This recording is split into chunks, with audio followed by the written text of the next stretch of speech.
Hi friends, உங்களோட diversified போர்ட்ஃபோலியோவில் mutual ஃபண்ட்ஸ்க்கு இடம் கொடுங்க.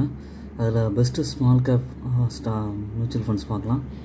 இதில் ஃபஸ்ட்டு வந்து quant small cap fund direct growth.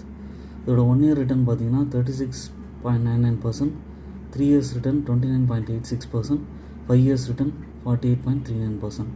Minimum SIP amount 1000.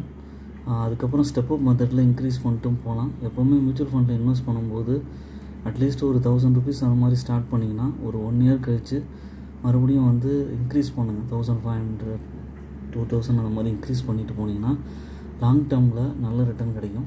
இதோட மேஜர் ஹோல்டிங்ஸ் வந்து பார்த்திங்கன்னா Reliance industries, Jio financial service, Aegis logistics, Aditya Birla fashion, Bikaji foods, HFCL, Polymedicure, Sun TV, Adani enterprise, Adani power.